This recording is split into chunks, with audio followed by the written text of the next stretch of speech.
வணக்கம் வாங்க இன்னைக்கு நம்ம ஒரு ஸ்வீட் செய்ய போறோம். அது என்ன ஸ்வீட்னா தேங்காய் போலி செய்ய போறோம். இந்த தேங்காய் போலி செய்யறதுக்கு நான் வந்து மைதா மாவு எடுத்து வச்சிருக்கேன். மைதா மாவு 2 கப்ல எடுத்து வச்சிருக்கேன். இது மொத்தமா வந்து ஒரு 300 கிராம் இருக்கும். இது ரெண்டும் சேர்த்து 300 கிராம். இதுக்கு வந்து தேங்காய் துருவல் வந்து ஒரு 2 மூடி தேங்காய் துருவல் எடுத்து வச்சிருக்கேன். வெல்லம் எடுத்து வச்சிருக்கேன். வெல்லம் வந்து ஒரு 3/4 கப் எடுத்திருக்கேன். அதோட ஏலக்காய் பொடி கொஞ்சம், மஞ்சள்தூள் ஒரு 1/2 டீஸ்பூன், உப்பு வந்து சும்மா ஒரு 1/4 டீஸ்பூன் எடுத்து வச்சுருக்கேன். மேல் மாவுக்கு நம்ம போட்டு பிசையறதுக்கு வேணும். அதுக்கப்புறம் நல்லெண்ணெய் ஒரு 4 ஸ்பூன், நெய் வந்து ஒரு தேவையான அளவு நம்ம எடுத்துக்கலாம். கொஞ்சமாக மாவு வந்து பிசைஞ்சு எடுக்கிறதுக்கு ஒரு 1/2 டம்ளர் தண்ணி நமக்கு தேவைப்படும். இப்போ இது எப்படி செய்யறதுன்னு நம்ம பார்க்கலாம். இப்போ இந்த மாதிரி ஒரு பெரிய பாத்திரம் எடுத்துக்கலாம். எடுத்துக்கிட்டு இந்த மாவை இதில் போட்டுக்கிறேன்.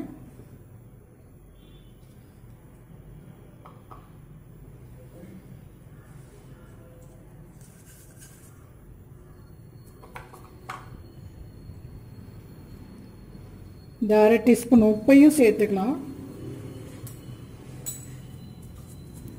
இப்போ நல்லெண்ணெய் வந்து ஒரு 2 ஸ்பூன் இதில் சேர்த்துக்கலாம்.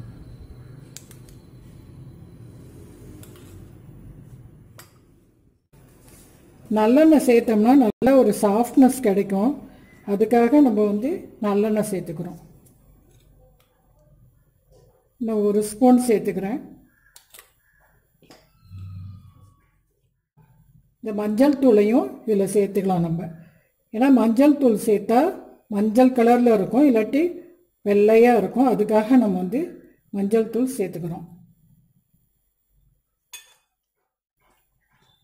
இப்போ நம்ம மாவில் உப்பு மஞ்சள் தூள் எல்லாம் போட்டு கலந்து வச்சுருக்கோம் நல்லெண்ணெய் ஊற்றி. இப்போ கொஞ்சம் கொஞ்சமாக நம்ம வந்து தண்ணி தெளித்து மாவை பிசைஞ்சு எடுத்துக்கணும்.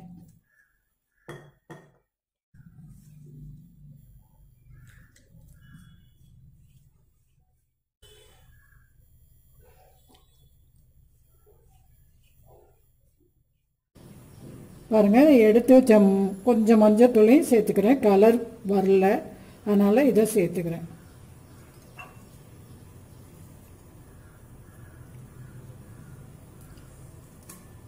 ஒரு டம்ளர் தண்ணி ஊற்றிருக்கேன். இன்னும் கொஞ்சம் தேவைப்படும் நமக்கு. பாருங்கள், மாவு பிசைஞ்சாச்சு. எனக்கு வந்து இந்த டம்ளரில் 1.5 டம்ளர் தண்ணி எனக்கு இதுக்கு செலவாச்சு. இப்போ நல்லா வந்து இந்த மாவு வந்து நம்ம வந்து பிசையணும். எந்த அளவுக்கு பிசைகிறோமோ அந்த அளவுக்கு வந்து போலி சாஃப்டாக இருக்கும்.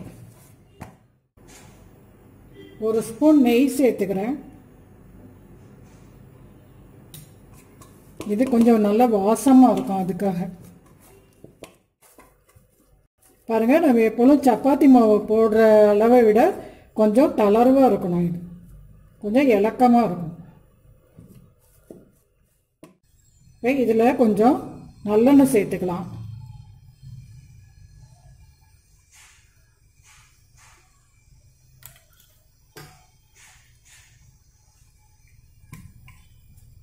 இதை அப்படியே ஒரு தட்டு போட்டு நம்ம மூடி வச்சிடலாம். ஒரு 1/2 மணி நேரம் இது வந்து ஊறட்டும். இப்போ நம்ம போலிக்கு பூரணம் ரெடி பண்ணிக்கலாம். ஸ்டவ்வை பற்ற வச்சு ஒரு சாஸ் பேனை வைக்கிறேன். வச்சு இந்த வெல்லத்தை இதில் போட்டு ஒரு 1/4 டம்ளர் தண்ணி விட்டு நல்லா கரைச்சி எடுத்துக்கலாம்.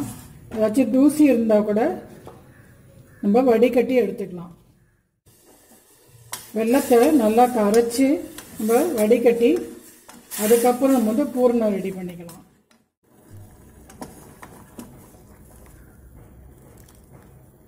வெல்லம் கரைஞ்சிருச்சு. இப்போ நம்ம வந்து இதை ஒரு பேனில் வடிகட்டிக்கலாம்.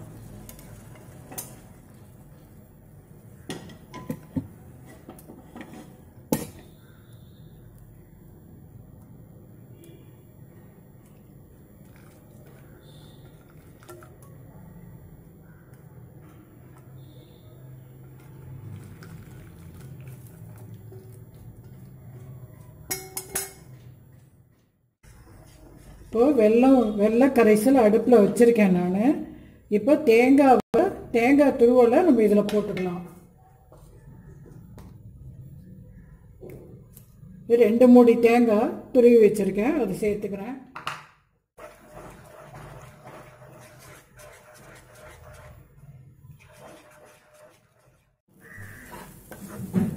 பாருங்கள், இதில் இருந்த இந்த பாகெல்லாம் நல்லா சுண்டி கெட்டியாகிடுச்சு பூரணம்.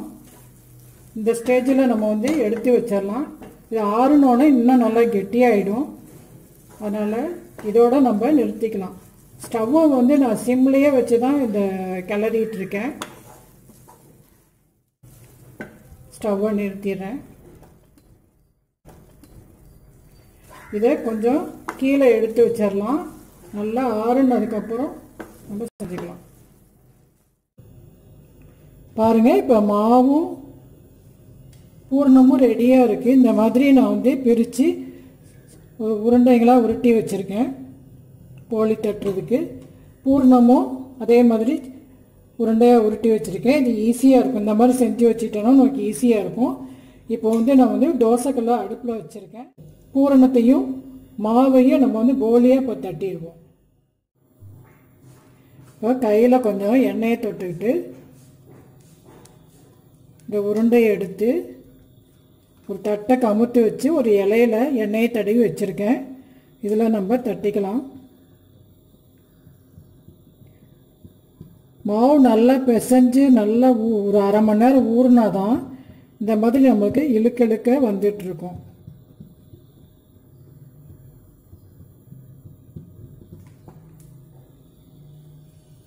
இப்போது இந்த பூரணத்தை எடுத்து நடுவில் வைக்கலாம். வச்சுட்டு இதை இழுத்து க்ளோஸ் பண்ணிடலாம்.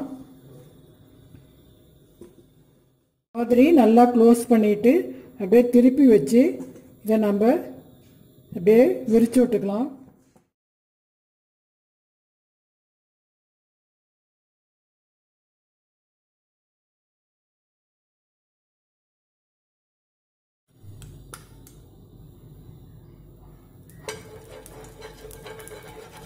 ஸ்டவ்வை பற்ற வச்சு தோசைக்கல் அடுப்பில் வச்சு எண்ணெய் ஊற்றியிருக்கேன்.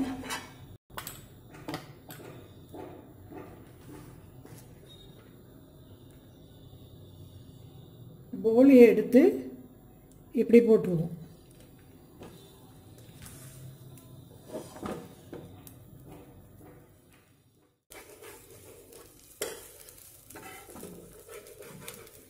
மெதுவாக இதை பின்பக்கம் திருப்பி போடலாம். கொஞ்சமாக நெய் சேர்த்துக்கலாம்.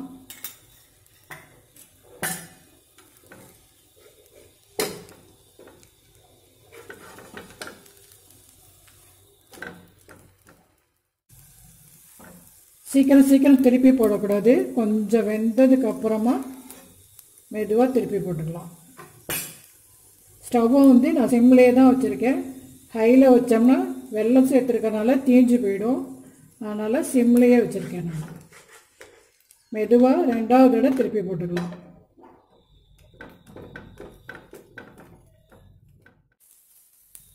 அவ்வளோதான், நம்ம தேங்காய் போலி ரெடி ஆகிடுச்சு. எல்லாருக்கும் பிடித்தமான தேங்காய் போலி ரெடி ஆகிடுச்சு. இந்த வீடியோ உங்களுக்கு பிடிச்சிருக்குன்னு நினைக்கிறேன். இந்த வீடியோ உங்களுக்கு பிடிச்சிருந்துச்சுன்னா ஹனு கிரியேஷன்ஸ்க்கு சப்ஸ்கிரைப் பண்ணுங்கள். தேங்க்யூ.